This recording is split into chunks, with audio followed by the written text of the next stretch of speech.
Oh, you didn't know? Your ass better call somebody!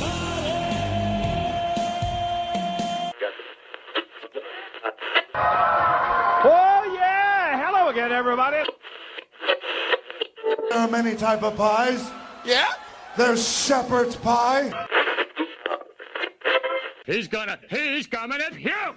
He's gonna puke! Pumpkin pie. Sweet potato pie? Apple pie. Oh my God! Pie. That's what I want. Are you ready? No! I said, are you ready?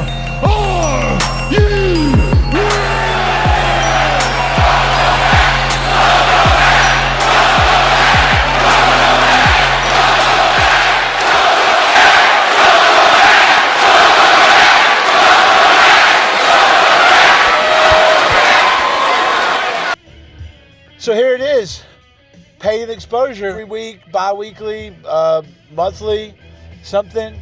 We'll figure it out as we go, but it's good to be back. I had a lot of things going on, you know how life can be, where you just kind of don't want to do anything, if that makes sense. Like, not like a depression thing, okay, maybe kind of a depression thing if we're going to be completely honest, but everything's a lot better, you know, so decided that after a couple of months of putting it off and kind of weekly almost, thinking it would really be cool to kind of get the podcast going again and kind of talk to people and just kind of get things off my chest, because you can only say so much on Facebook and Twitter and social media. I feel like it's a lot easier just to talk, and if you've ever met me, you've probably walked off saying, fuck, he talks a lot.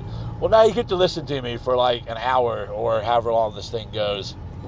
I did say, like, before Thanksgiving that we were going to do this, and it was going to be about Trainwreck, and then the whole thing with Jerry Lawler's podcast happened, which is actually a topic I wanted to discuss for a while, like specifically Memphis and that whole little area right there versus the business is dying, it's shit, and everybody's killing the business, you know, generally vague topic, because Memphis really does have kind of like, it's a black hole, for lack of a better term, of like what wrestling is like pretty much all over the country when it comes to like super indies, or not even just super indies, which is kind of a weird term to me, but I understand it.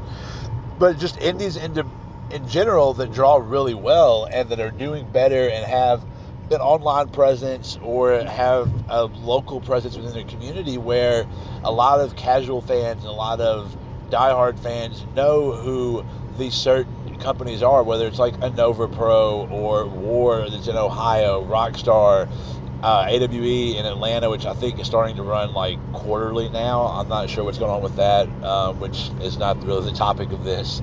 But the idea that just you can have independent wrestling that's not affiliated with a major company and it still be really, really good and still be something that at any time you could see one or two of the guys you saw at you know, the Armory on a Saturday night show up on TV somewhere, and not just in an extra role, because let's face it, an extra role is good money, but it's also kind of just a job interview, and we all get those job interviews where it's like, well, we're interviewing a lot of candidates, so we'll let you know. We'll keep your file, your resume on file. So, I mean, while it's good to have, it's not always going to lead to something. And sometimes I think they're just looking for people that are consistent and reliable in the certain markets they go to. But enough of that. Let's get back to Trainwreck. That's what I kind of wanted to start this off with. My podcast is kind of, the format is a lot like, I don't know, I just kind of start talking and I don't know where the sentence is going to go, but in the end I just hope it finds its way. So we'll go with Trainwreck as the starting topic here, and kind of how it came to be, and how I ended up having two events on back-to-back weekends, where for like 7 months the plan was just to run one show in Memphis, just to show that it could be done, differently, and that the idea and like the concept of what I was like had been working on for months would actually be something that fans wanted to see and that people would be interested in and want to find out more about, and somehow like it's starting to take off.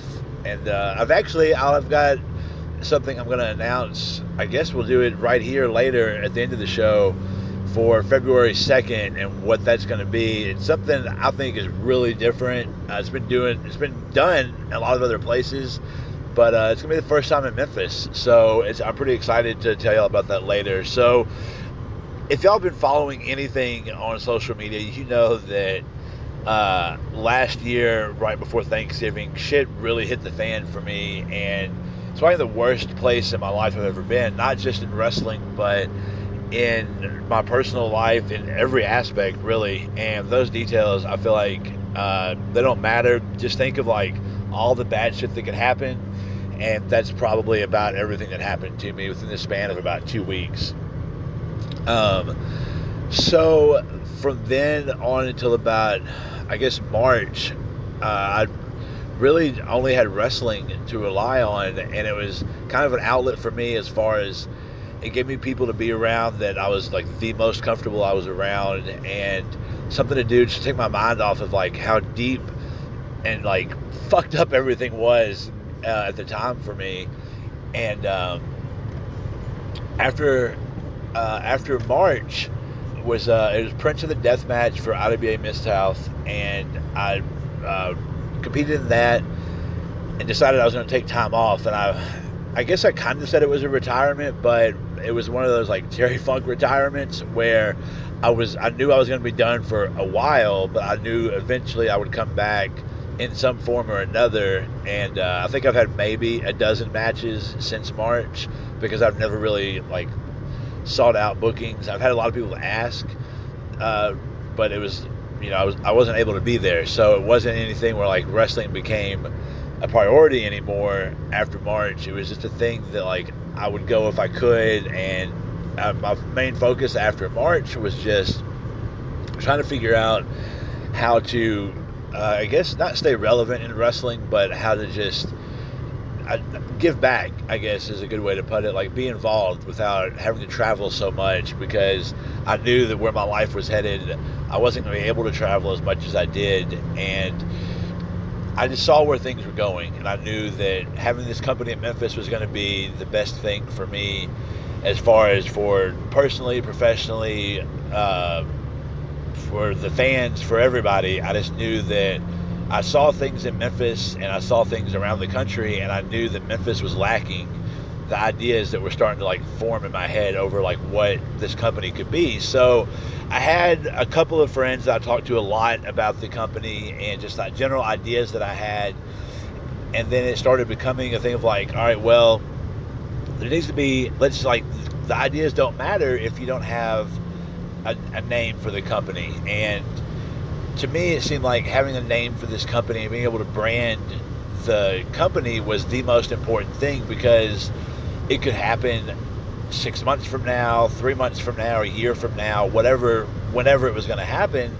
But if I didn't have a name, it was just, let's run a wrestling show, then I felt like I wasn't really doing a service to anybody, because you can't find the brand, the concept that I wanted, if you don't know how to look for it. So it wasn't just going to be professional wrestling in Memphis, because there's already 100 companies doing that. There's companies all over the country. So the more like I started looking at different names and different ideas and concepts and what I wanted it to be, I knew that I didn't want to just have letters for the company name, because to me, the company name, I like the idea of like words for a company name. Like Freelance is one that always jumps out to me. That was like the first company I think I remember seeing that wasn't like USWA Wrestling or whatever the case is. It was actually just like a word for the name of the company. It was Freelance. And that just stuck out to me. Like I immediately knew like Freelance, oh, they're independent, it's this, but like what is it? And they've kind of got their own brand now. Same thing with like Progress or Beyond or anything like that. Like I just wanted a word name. And then I started looking at like, maybe we'll bring back new experience wrestling. I was like, I really don't want to be associated with NEW because it was a great company and the logo was great and all that, but that was its own thing, and that was 7 years ago, and it was just something, I wanted something completely different because the idea I had wasn't going to be strictly what NEW was. It was going to be a little bit of everything. I wanted Trainwreck to be a variety show. I didn't want it to be just professional wrestling or indie wrestling or whatever, and I didn't even really care if it was wrestling. I wanted something entertaining that happened to have a wrestling ring and happened to have guys that knew how to do some cool moves and guys that could cut promos and guys that could be entertaining. And I was talking to a friend of mine about some of our decisions, like in life and different things that had happened over the past like month or so, I guess at the time. I can't remember if it was if I said it or they said it first, but the text came across. It was like, God, we're a fucking train wreck. And it just clicked in my head. I was like, wait a second. Trainwreck. Trainwreck is the name of the fucking company, because that's going to stick out. And I feel like it kind of sticks out because what is a train wreck? What happens at any show, whether it's wrestling or anything event-wise, when shit just starts going bad? And the fans may or may not notice, but behind the scenes, a lot of times at different events, it's chaos. Whether you're trying to find who's next, trying to find music issues, whether it's lighting issues or just something's happened in the crowd where you're having to deal with that while there's something going on, while you're trying to get ready for this, while somebody needs something, but you're also having to run this and do this. So I was like, God, it's a train wreck. This show's a train wreck. So like, that's a perfect name for a company, because you're going to remember Trainwreck. And if something does happen for, whatever the case may be, whether it's, the mic quits working, we have to yell really loud to the fans. Well, you know what? It's a train wreck. If the match is fucking terrible and the fans are bored, or it's just cringeworthy, well, this is a train wreck. What do you expect? So like, I felt like that was like, something to fall back on at the same time, because if you want to talk shit about the show and say, God, this is fucking terrible, well, it's a train wreck. So what do you expect? And, cheap plug real quick, you can go to YouTube and look up Pro Wrestling Trainwreck, and that quote, "This is a fucking train wreck, what did you expect?" is actually in the Off the Rails video. So watch that, share it, check it out. So back to how Trainwreck started. I was like, Trainwreck, that's going to be the idea.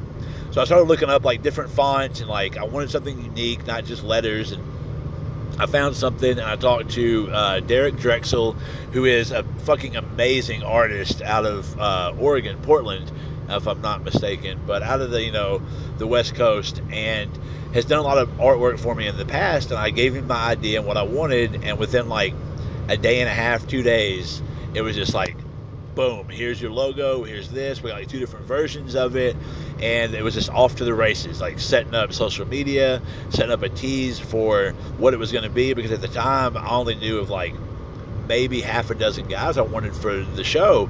I had different ideas, like this would be like the core 7 or 8 guys, and then I'll rotate all these different people out.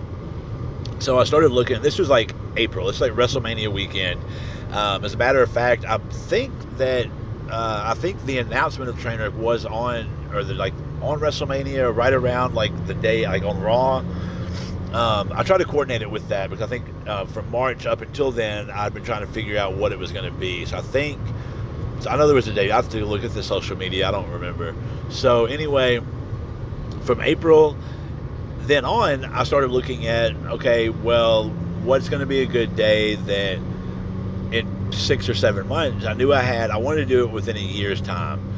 And I didn't want to do it in the summertime, and I didn't want to, because I felt like that was too soon. It was only 3 months, and before I know it, it was going to be June or July, and I wasn't going to be prepared. It was just going to be shit. So I started looking at like October. It's before Christmas, before Thanksgiving, so everyone's going to have a little bit of extra money to spend on wrestling if they want to come do this. And that was the idea. It's like, so we'll do October. With everything going on with my son, I knew the certain weekends I had, so I picked October 20th. That was going to be the weekend. So from April to like October 20th, I was like, all right, I've got 6 months to figure this shit out. So I contacted a few people that I knew, like close friends that I knew I could book, and where if something happened in a month or two, it wasn't going to be one of those things where like, we all know the promoters that are like, hey, brother, I'm going to run in 6 months. Let me give you this date. And we never write the date down because we don't really know them that well. And we're not really just going to throw away a date that somebody might ask about in a couple of months. So, and I did ask people like, hey, save this date. If I don't get with you in a couple of months, I understand, but just let me know. But there were others I was told to, like, this is going to be the date. Like, save the date. There was no, like, if something comes up. So I try not to be that guy that was like, save the date because it might happen. Because truth be told, like, if anybody's listening that, like, I told you this back, in April or May or maybe even June or so, I didn't have a venue. I didn't have anything other than a date and a logo and an idea for the show name, for the event name. That's all I had. And it got down to the wire figuring it out because I really thought I was going to have to cancel the first show. And then I suddenly ended up with 2 shows. So throughout the summer, I tried to, look for venues, look for sponsors, and was not having any luck with any of it. Like, I found Menfo Brand Tees, who sponsored a lot of the merchandise, so that's covered, and I had some other things covered through that and through other different things. So I knew that the event was going to happen. October 20th was going to happen one way or another. And as we got closer, after like July, and was it July? Let me think for a second. Yeah, so in July, I knew for sure, like 100%, this show is going to happen because I had done the budgeting on everything that I needed. I talked to more and more people and started confirming things after July and realizing, like, all right, it's going to cost around $2,000 to run this the way that I think I want to do it, with the guys that I want to do it with the production that I need and everything else that comes with running, because I don't want it to be one of those $300 or $400 shows, because I think we've all been on those type of shows, and typically it's not, anything to write home about, and I wanted this to be something to write home about, something that everybody would remember, whether it was the fans, the wrestlers, the venue, anybody that heard about the Trainwreck. I wanted them to be like, oh, no, go to this, it's going to be good.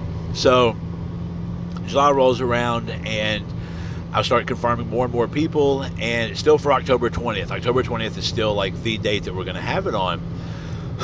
So initially the idea was like target college crowds, 18 and up, make sure like it's not family friendly, no kids allowed, this type of shit, because I looked around Memphis and everybody was doing family friendly, all ages, anybody can show up, like. But the matches themselves were all like, oh, do punch kick, work a headlock, brother, tell a story, don't do all these flippy moves, don't do all this other shit. Like, the fans want to see stories. The fans don't care about moves. They care about this. So then you had all these different companies that were just kind of copying each other. And if they weren't like trying to bring back Memphis wrestling, so to speak, they were trying to imitate what they saw on Monday nights, what they saw on Lucha Underground. And I would go to some of these shows, whether it was like in support or whether it was because I was booked on it or whatever the case was, and I would watch a lot of the matches, and I would watch the fans more than I would watch the matches, because, I mean, honestly, that was more entertaining sometimes.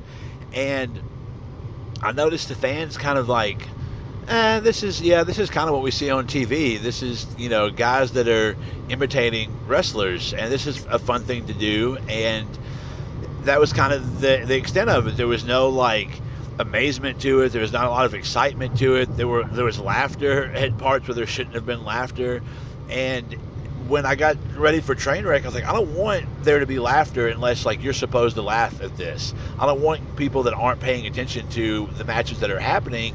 I want it to always be something's always happening, whether it's, a high-flying back-and-forth flippy match, or a death match of some kind, or, a fight, a stiff brawl, or a fucking scramble match, like a comedy match. Like, it's always going to be something. Like, everybody had a purpose in the Trainwreck. There was no just, well, I can get you so you're available. So as October 20th got closer, I finally started to realize, like, all right, I'm not going to be able to run, like, this bar that I wanted to. I reached out to probably half a dozen different bars and venues and stuff trying to like book this, because I didn't want to just run like a regular community center or a venue. Like, this was going to be, we were going to sell alcohol, there was going to be 18 and up, no family, no family, but I mean no kids, like everything like that. Like, this is going to be something like you don't want your kids at. In my head, this is the vision I had for it. And when that started not happening, like all the venues I reached out to, some of the places, like there was just not a lot of interest in it. I started looking at like brewery shows were kind of a big thing, and no one in Memphis has really done one at a brewery. And if they had, it hadn't been like on a consistent base, or like it was like a one-off type thing, and there was not a lot of fanfare around it. So that never happened.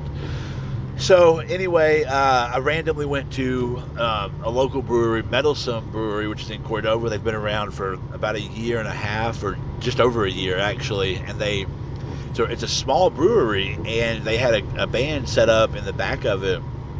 And I walked in, and like, I guess it's like always being around wrestling for me, I'll always look at like every venue, every location I go into, like, I wonder if I could run wrestling there. Could I put a wrestling ring right there? Like, how do we do this?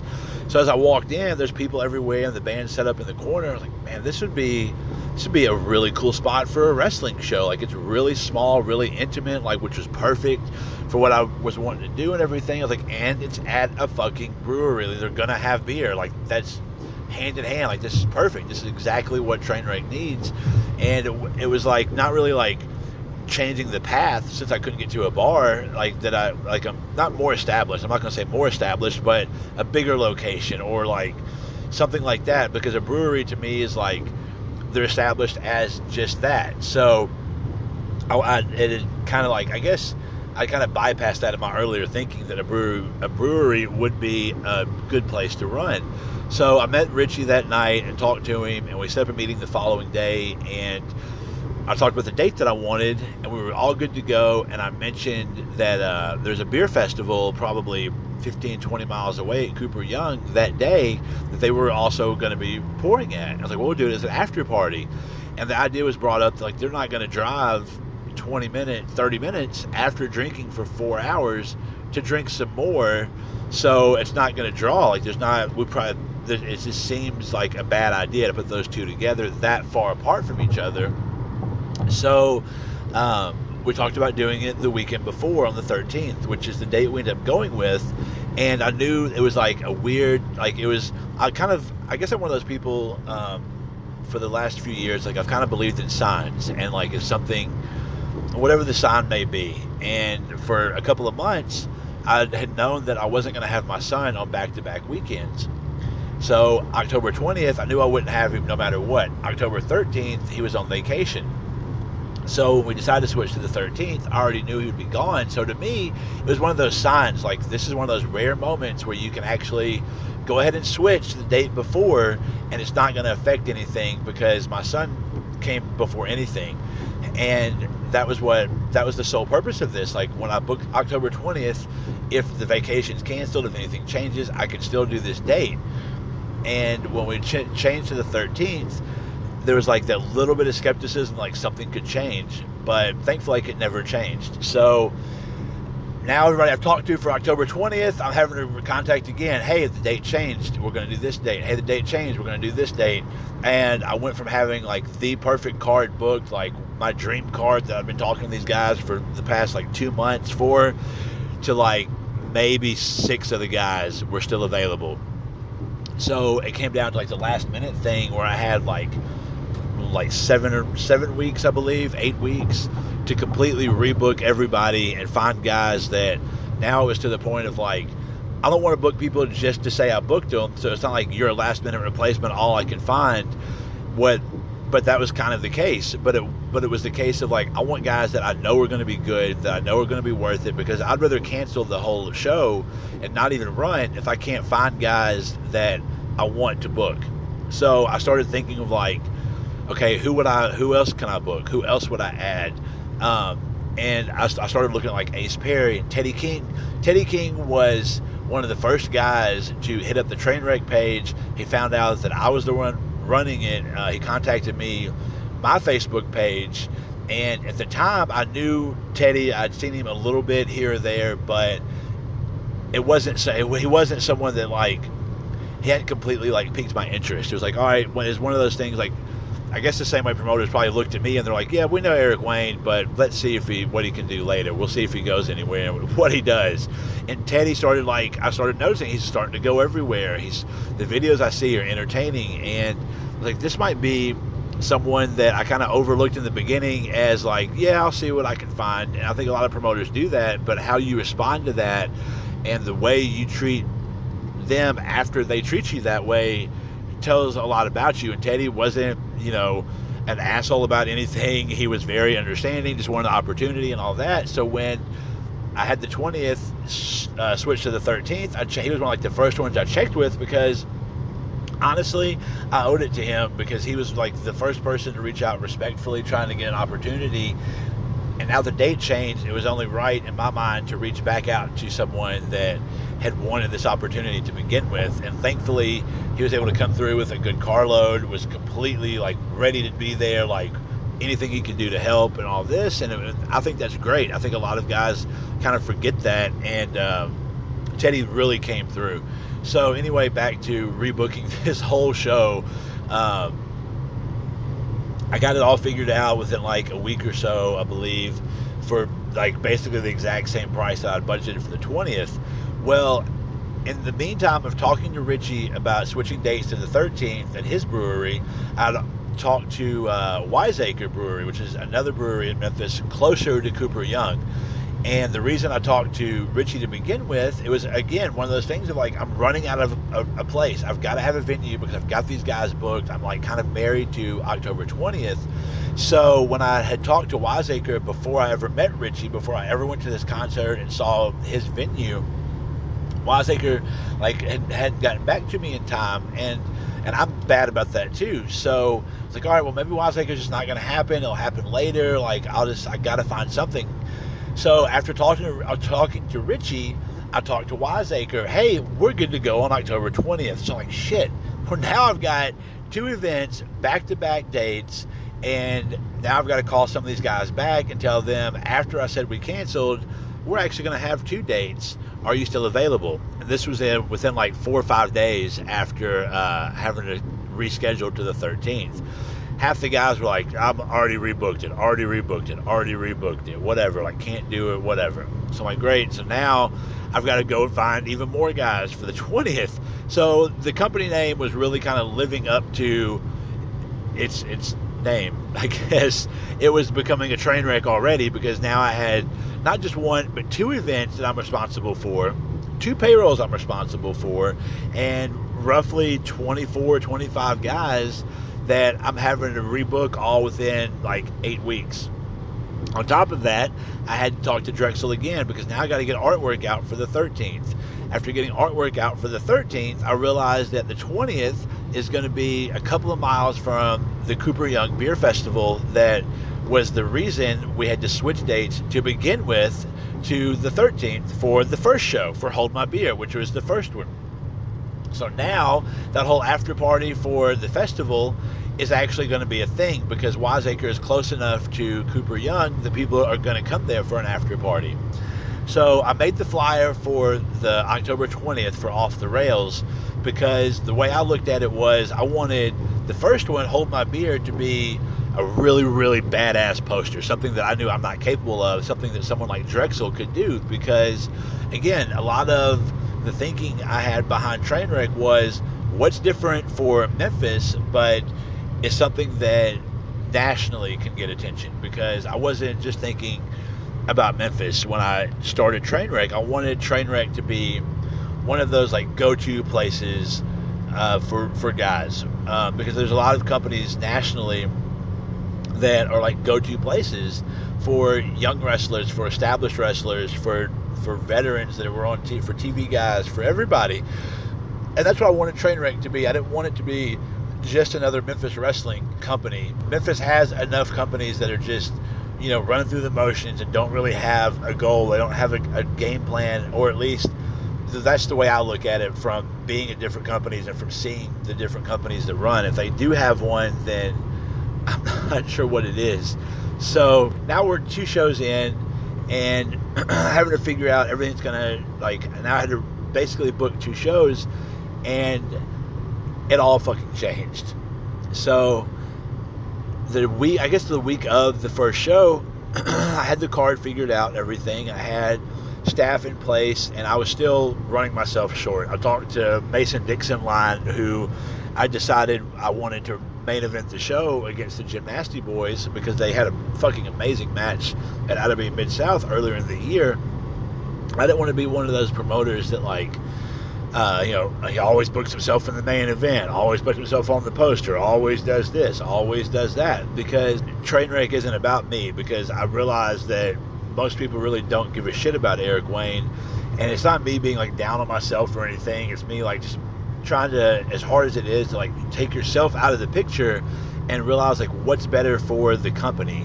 Do people really want to see Eric Wayne when they can see somebody completely different, like the Gymnasty Boys, or they can see, like, a Teddy King or a Mr. Brickster or a Francisco Ciatso or a Chase Stevens or a James Storm that we'll get to in a little bit?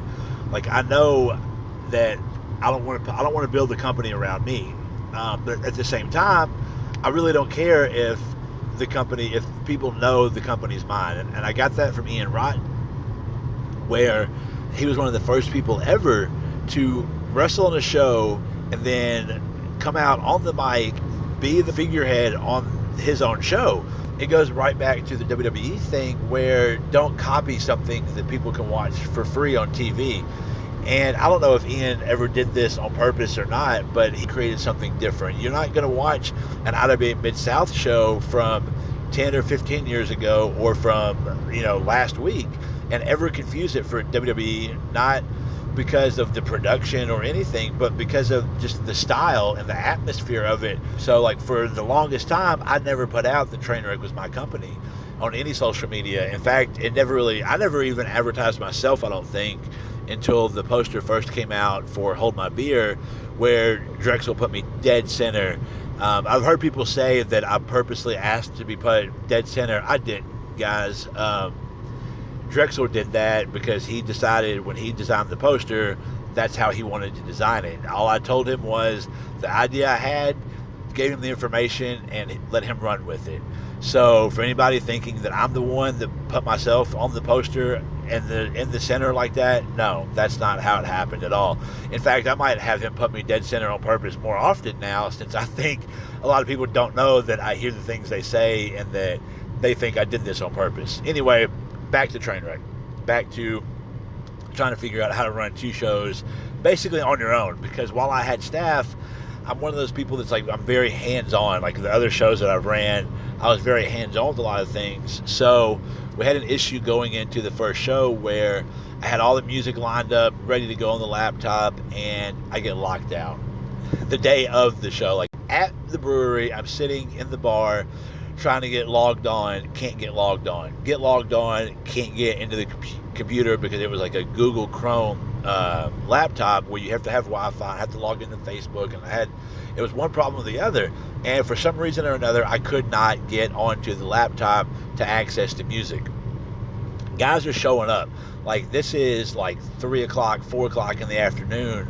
And I've been dealing with it since like probably 2 o'clock, 1 o'clock, 2 o'clock. I've been trying to figure out the laptop because that was like a big part of the show. Like, we had to have music because I wanted music running the entire time until the matches start. I don't want any dead time. Like, there's always gonna be music, and it was like a little checklist in my head. Now, not only am I not gonna have the background music in between, I'm not gonna have fucking intro music that all the guys have sent me. So I had everything set up production-wise with speakers and aux cords and all this. Like, well, fuck, I'm going to have to run it through my phone because it's the only way I can get to everything. So now I'm having to go through and find the guy's music on my phone, go to a website, download the music, go back, create a playlist. Couldn't figure out how to make a playlist or rename it because I'm so technical and shit that I just didn't know what the hell I was doing.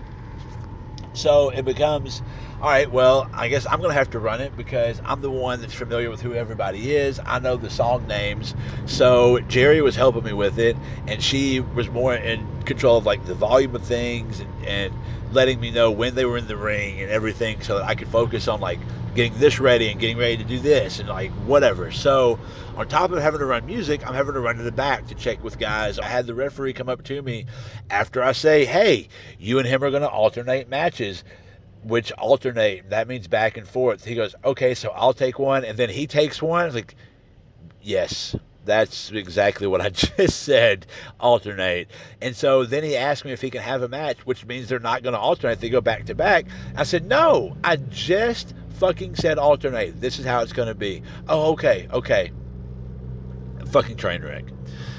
So, Hold My Beer goes off pretty fucking well. There weren't really like any major issues. The biggest one probably was having to throw somebody out because the Gymnasty boys have a spot they do with a bottle of lotion. And I'm looking down at my phone, getting something ready to go for music, or I was doing something, not paying attention to the match. And all of a sudden, I hear White Mike just yell out, "Oh, we're all having fun, right?" And as I look up, he's walking towards this dude, and he slaps the guy. And I'm standing up on a chair with Frankie right beside me on the floor, and I see all this happen, and I get down off the chair as the slap happens. I hear Frankie go, "Let's go," as he puts his hand on my back, like not pushing me, but like, let's like time to go. We fucking weave through the crowd, and I probably no sooner than Mike brought his hand down from slapping the guy, Frankie and I are there, because in my head, I just picture this guy throwing punches. Thankfully, luckily, as I get there, I put my hand on the guy's shoulder and tell him, "Get the fuck out," and he just turns and leaves. It was dead silence. You could hear a fucking pin drop. The match is on YouTube.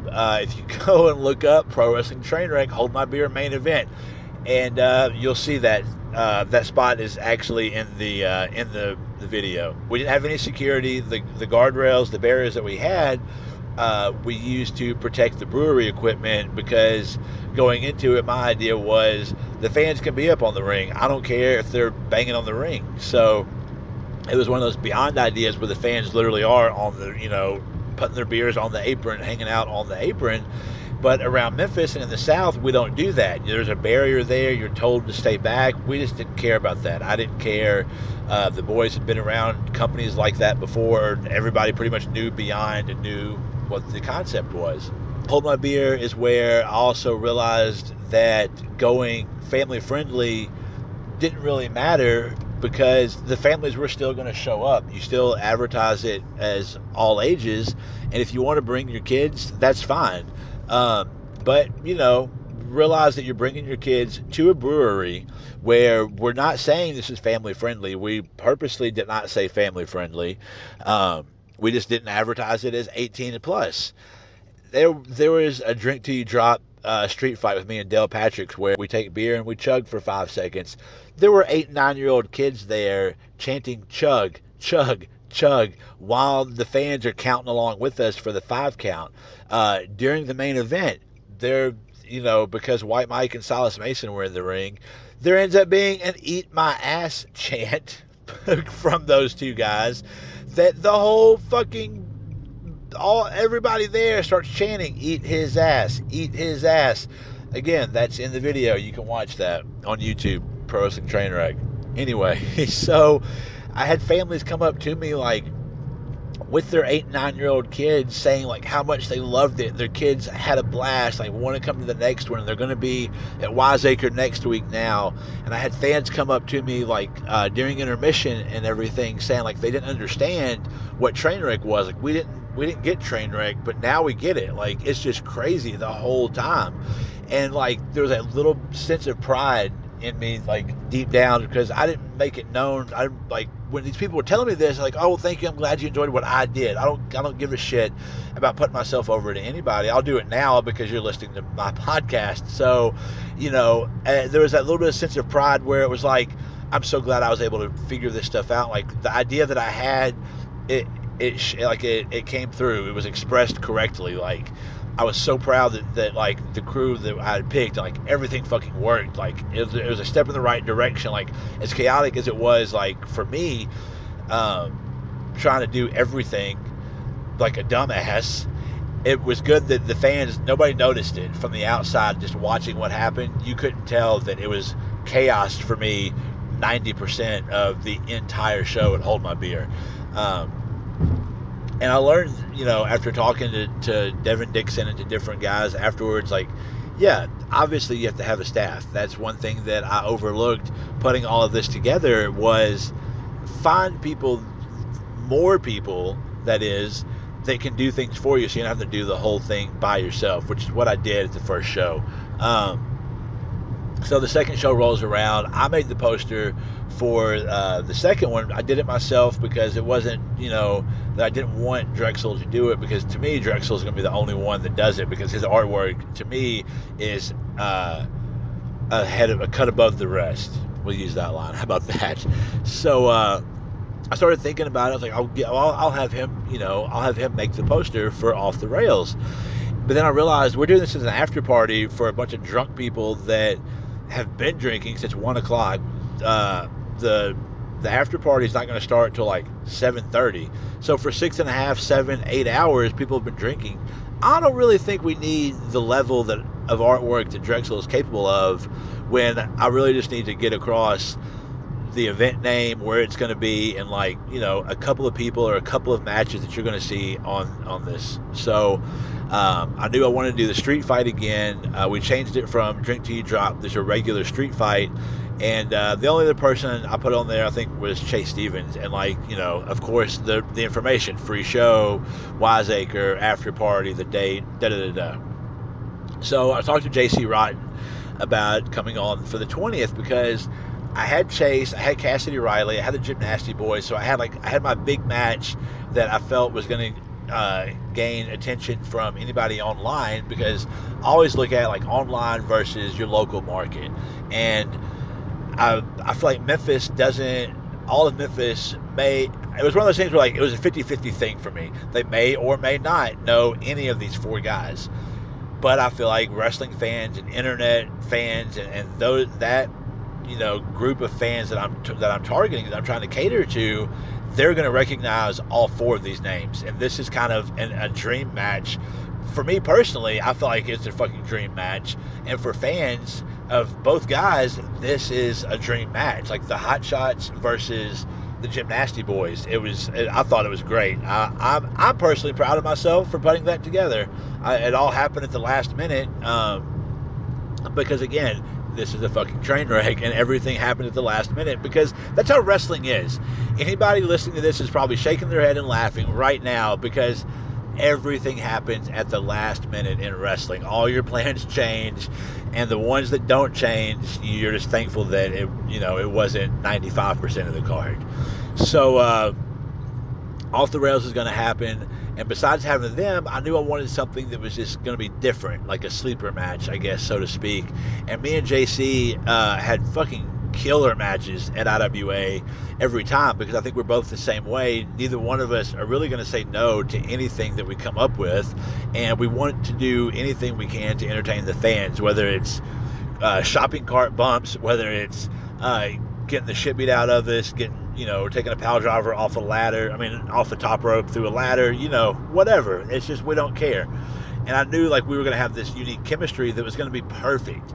And I know that I didn't want to put myself in the main event, but then I started looking at it, and I thought, me and him should probably main event, because I know what we're capable of, and it's not one of those you can't follow this type things, but it was also one of those things where it was I felt like it was a good way to end, because the tag matches are going to be completely different from our match, from all the other matches that were going to be on this after party show.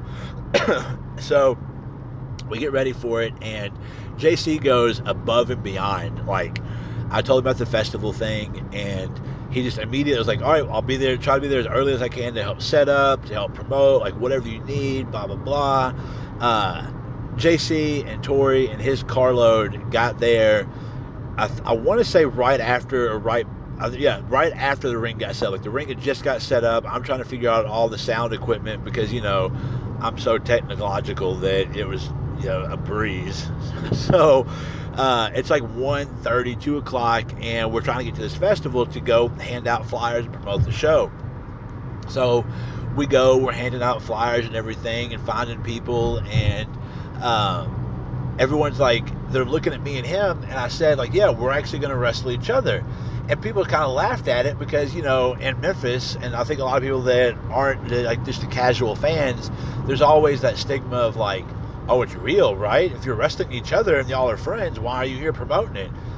because it's still real, we can still beat the shit out of each other and be friends afterwards. It doesn't mean that, like, just because we're here telling you, hey, come watch us beat each other up later, that we hate each other. Like, I didn't want that stigma. So, like, us going and promoting the show together and doing stuff and talking to the people that were, a lot of them were fucking hammered, actually, honestly. They probably don't remember talking to us. But the others that did show up, like, you can separate being mad at each other and having a match. Like, it's wrestling. It's not real, y'all. It ain't real. I tell everybody all the time, like, what we do to each other, it's real.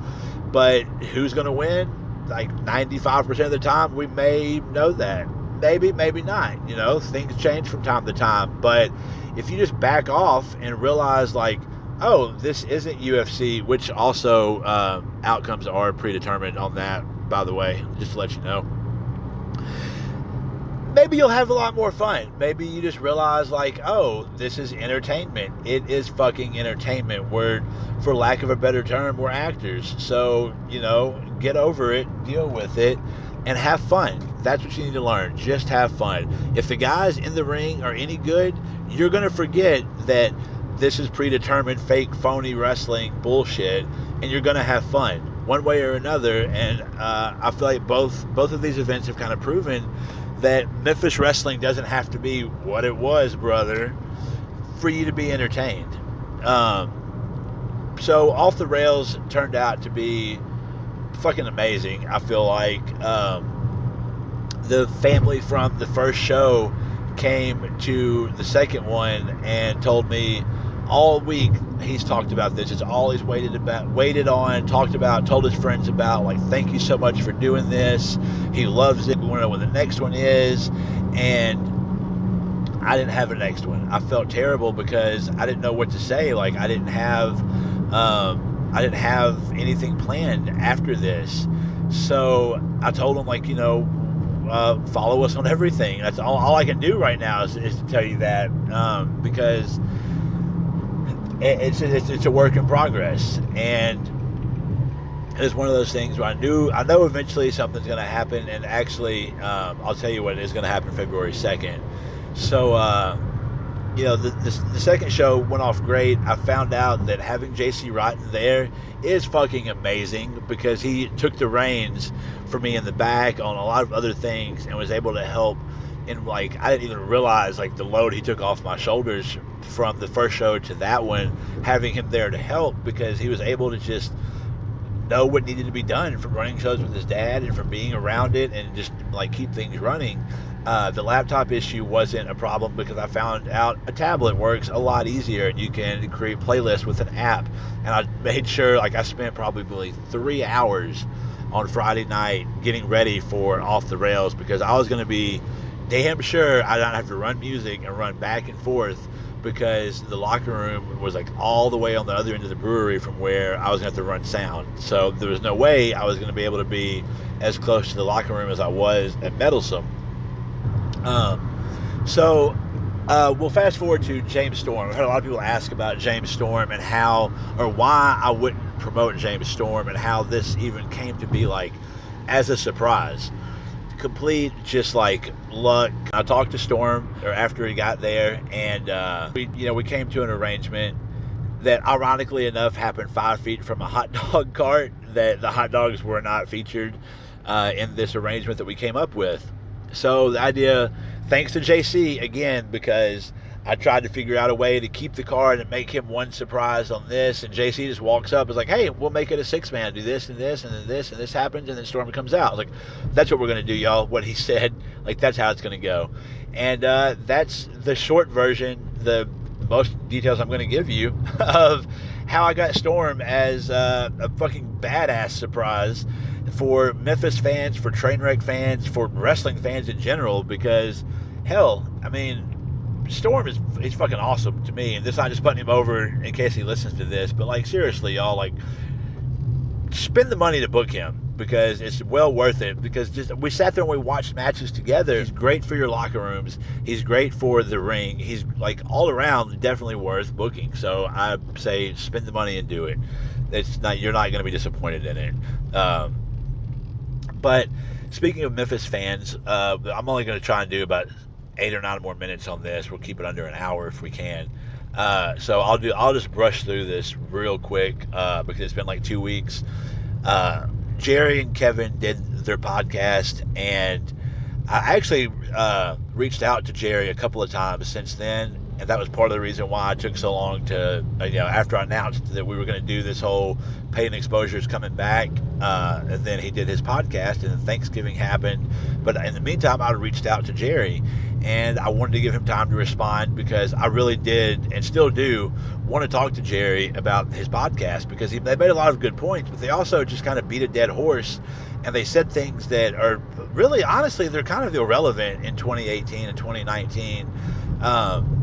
But there was no opposing views on the podcast. It was Jerry and his son, and it was 2 other guys.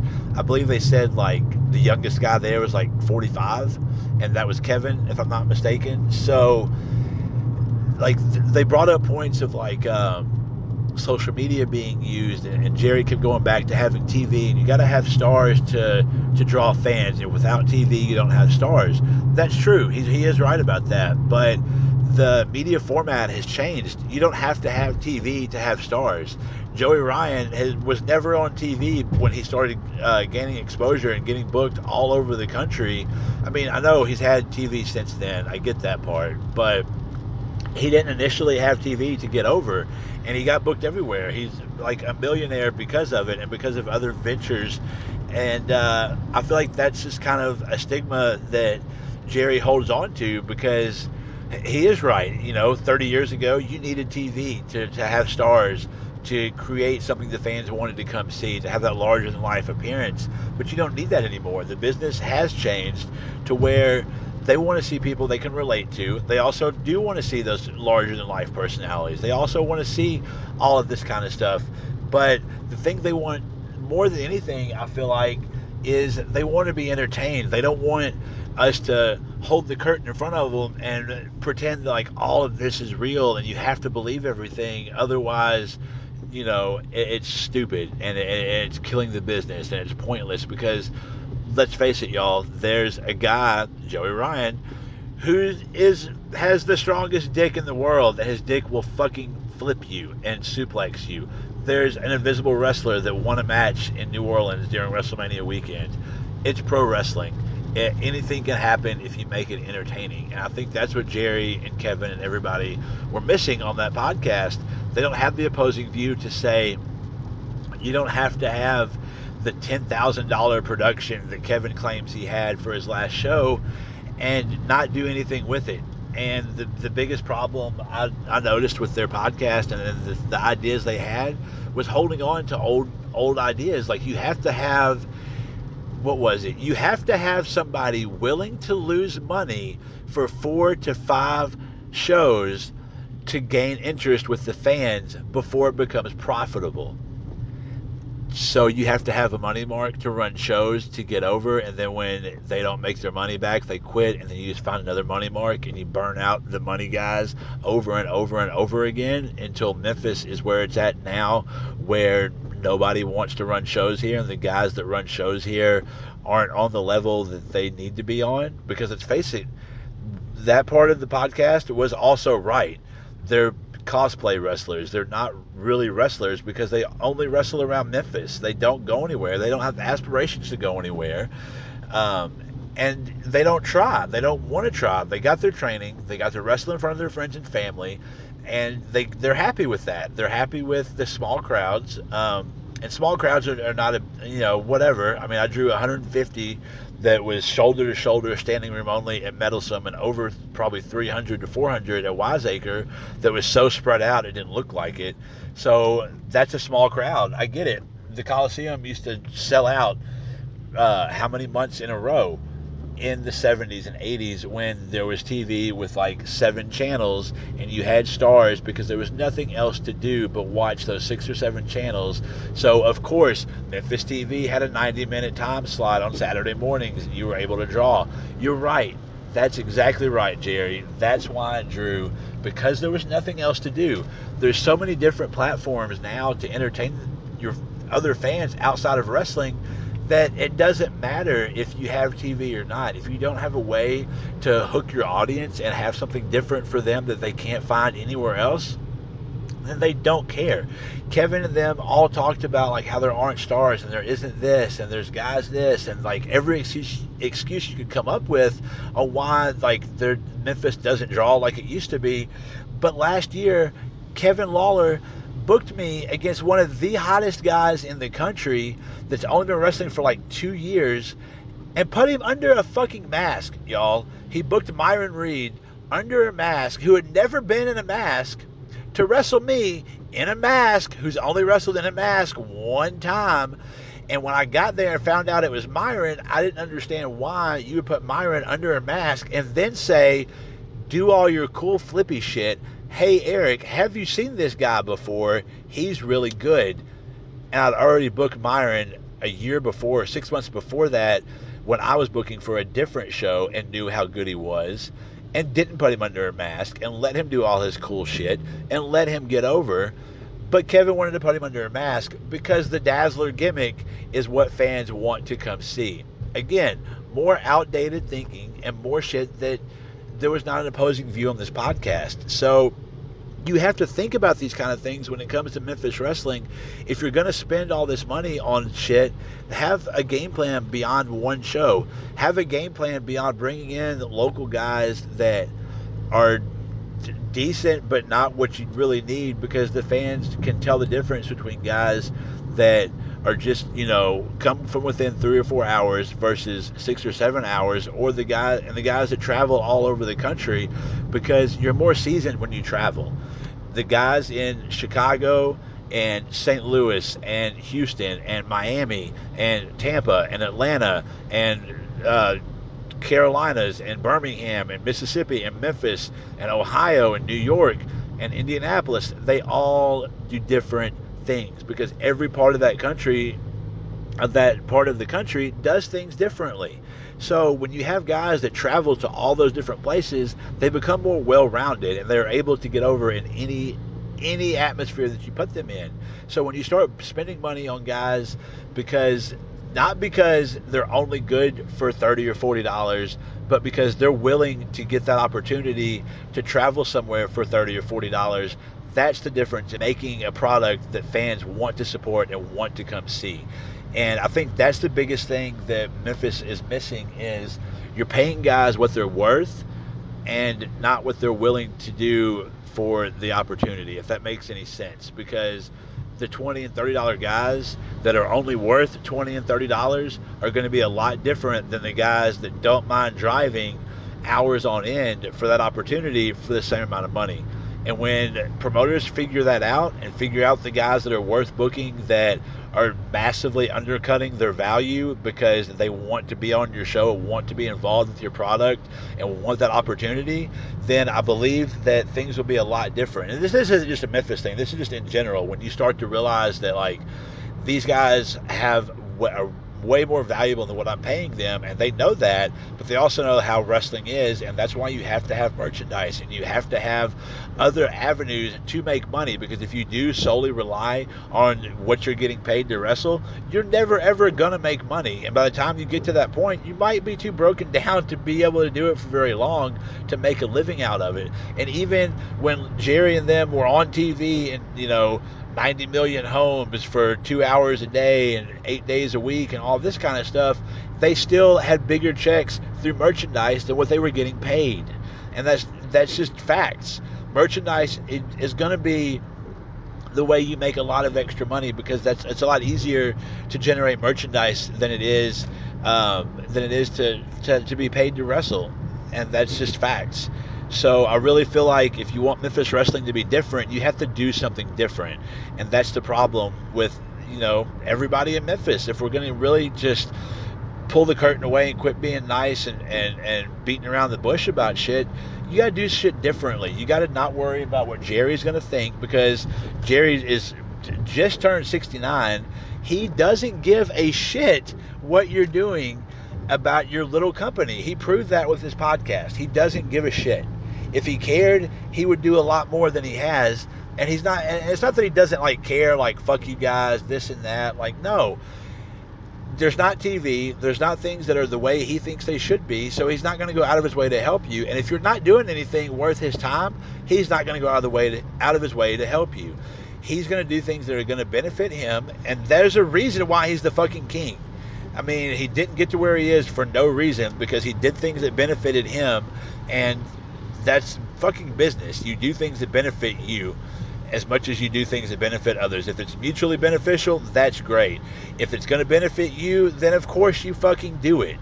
You know, he's the king of Memphis, and I mean, let's be honest, there's not really anything to be king of anymore, but Jerry will always be the king. So I've been telling everybody the last couple of weeks, and today especially, how you have to do things differently, and you have to think outside the box, and you have to give fans something that's never been done before, or something that's just different for them.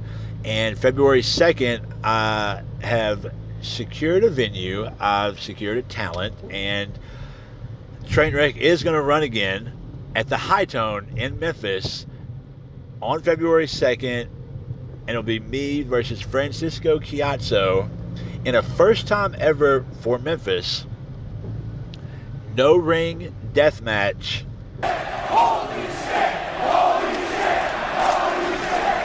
This is something that's been done in New York, Florida, a couple other places like that, and it's fucking awesome.